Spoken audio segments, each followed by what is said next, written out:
Oh, baby, look at the mess we have over here. Now, this one over here, that's pretty nice, right? That one looks pretty nice.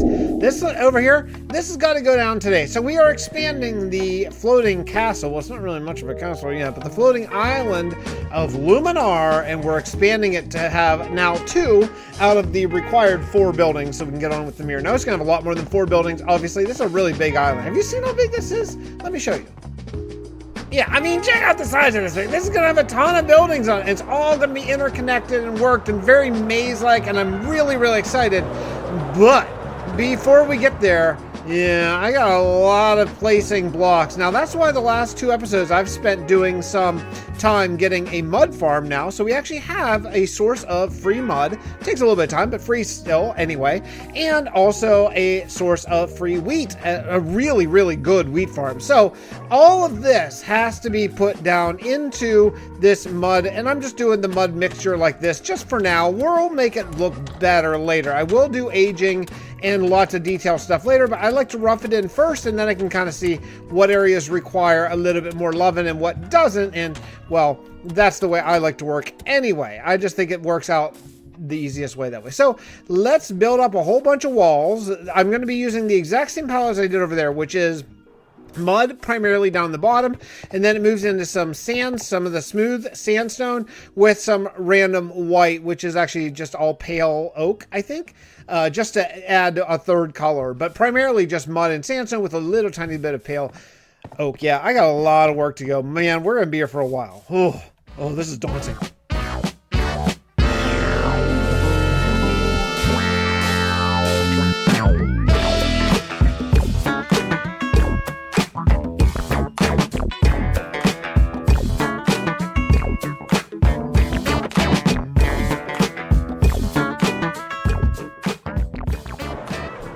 Well, I'm not technically in Booty Bay. I'm sort of just going past Booty Bay because this is the closest I can get to the mining mesa for now.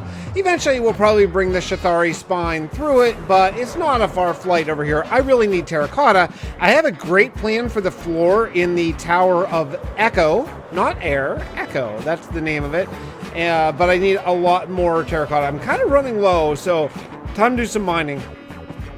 I take delight in making mazes when I'm building like really big houses like that. It just makes me happy and have fun. So this is kind of what I'm thinking about doing. I'm using the big tiles. I really want to try to use this. I mean, this kind of feels like Air, right? This is the Tower of Air, or Echo is the technical name.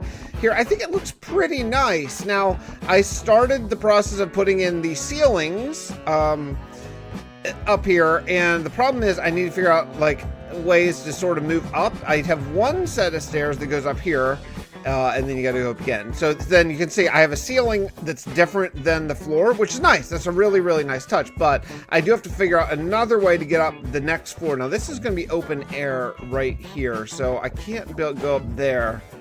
I don't know, maybe actually this is going to be open. That's going to be a roof.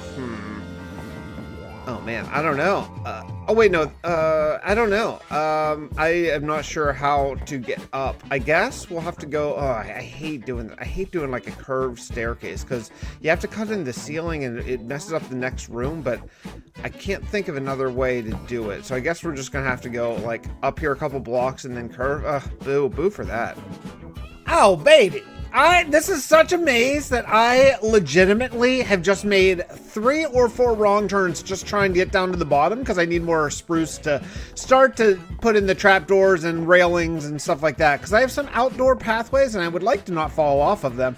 It's such an amazing maze. So like you can now get to every floor via stairs, and there's like little balconies and stuff like that. Look at the view. Oh, I love it.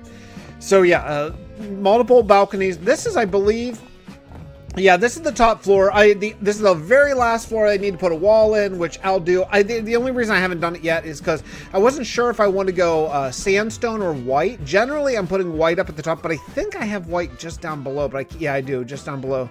So I just need to sort of take a look. So I'm going to go take a look at that, and then we'll come back. But yeah, check check out the maze. This is how you get down to the bottom, and it is awesome. Oh, I cannot wait to do all the interiors. All these little tiny rooms off to the side. I'm just gonna need a lot of reasons for, oh, you know what? I actually missed. Or even over here, there's a little open air bridge that leads up to this. Unfortunately, I had to use a ladder in a couple of the towers just because the staircase would have taken literally the entire room and then there'd be nothing. And so there are a couple ladders. I try really hard to not use them though. So if you see me use a ladder, then you know, like, I have exploited every other possibility and I just can't come up with a better reason why. But yeah, you just come in here and I think, yeah, there's actually multiple stairs here. These stairs go down here. That's where someone shoots at me. This is a separate tower because this tower is actually connected here via open air land bridge. So there's two different ways to get over here. Then you come up to this area. I'm probably going to redo these to get rid of these sides. I don't like the sides of the blocks here, but I do like the carpet. The carpet's growing. It took a little bit for the carpet to grow on me, but here's a little open air, area. This is going to be a roof. I love the look of that in there. The only place I did checkerboard was down in the bottom floor. All the rest I just did wall to wall glazed terracotta. And yeah, I think it's nice. It's so different than how I usually build, but I do like it. And then, you know, here, this is, I believe, this is the bottom floor. I left this one the way it is just so I know when I'm on the bottom because it's very, very confusing. Yeah, so here we have a maze, and here finally is the main entrance. So let's go in here and take a look at it because I think it's starting to look pretty darn nice. I mean, there's not any detail or roofs. There's not even a roof on it yet, but you're starting to see. You're starting to see how it's all coming together. Oh man, and plus this one actually is going to be really cool because this tower in particular is actually going to connect to a couple different areas. Like this one, there's going to be another smaller tower over there and another one over on the other side that this is going to connect to. So we're going to have some more of these sort of, I don't know, like bridges areas that are going to be really cool. That are going to connect this whole thing. Regardless of that, I have a lot of work to do to get this. I mean, man, not even work on the inside, the interior at all. Just a lot more just detailing just to start to make this one look like over there. But I think the next thing I'm ready to do probably, other than that top floor, which I think I'm going to go white. I do think white would look nice over there. I need to start adding in the roofs, and we want the roofs to look really, really cool. So I'm going to need a ton of spruce, a ton of deep slate, and get started.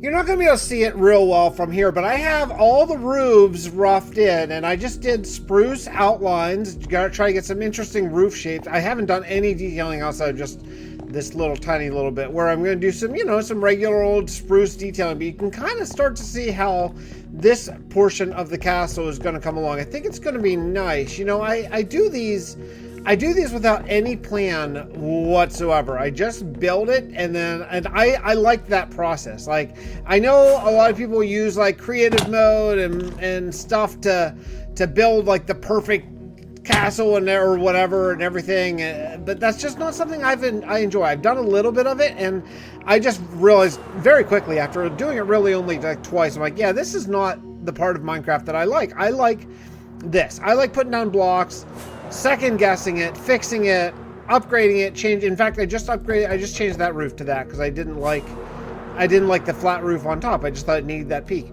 But yeah, so this is the beginning. I think we're starting to get the shape. I am starting to go ahead and put fences up just because that helps me sort of see that, oh, this is supposed to be a flat patio and not like a roof that I just forgot to do. So the fences actually are there for a purpose. But yeah, you can see like all these will be filled in with deep slate, probably just the regular deep slate, cobbled deep slate, and the deep slate brick. I think those two just kind of work well. It kind of looks like it was all at one point deep slate brick, and some has gotten kind of old, I think, without having to spend a ton of time doing a huge gradient. I just think it's a pretty nice, simple way to get a nice roof. So yeah, so I think we're in a good place now.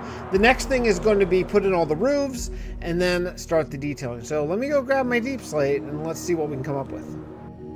I think that I'm just about done with this project. There are little odds and ends that we could always do, but man, isn't that the nature of all building? Now, the interiors are not done at all. We will do that later. That might be even a live stream project once school starts, where we just log on and work for an hour on interiors and stuff like that. But I think the build itself is pretty darn cool, right? I mean, it's certainly unique and different, and that's what I'm going for. I want each of these buildings to be totally unique and different from each other. So it's a very, I don't want to call it haphazard necessarily thing, but yeah, I think it's, oh, there we go.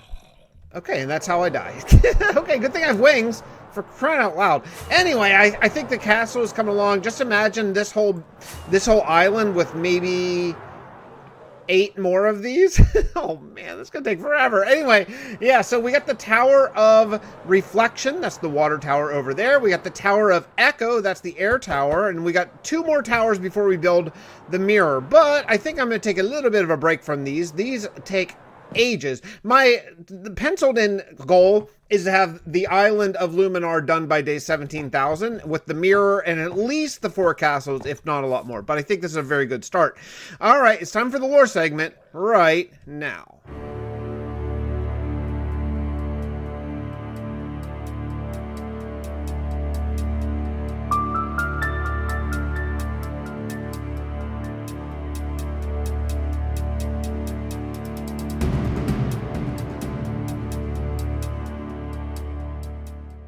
The Tower of Reflection stands complete, its great basin catching the light like still water on a windless day. Within it, I know the faces of the lost are waiting. They're perfect images, frozen in time. But an image alone is nothing. A picture cannot speak. It can't remember who it is. That's why I've begun the Tower of Echo. Its walls are built to carry sound, not just to bounce it back, but to shape it, refine it, and send it forward. When the time comes, the echo will release a resonance tuned to the void itself, calling back the voices, the memories, the will to live. The mirror of Luminar will need to work together. Reflection to give the returning forms their shape, and echo to give them spirit. 2 more towers remain. The Tower of Anchors will bind those who return, keeping them here in this world, and the Tower of Awakening will spark the life back into them. When all 4 stand ready, the mirror will sing its first song, and the dead will come home.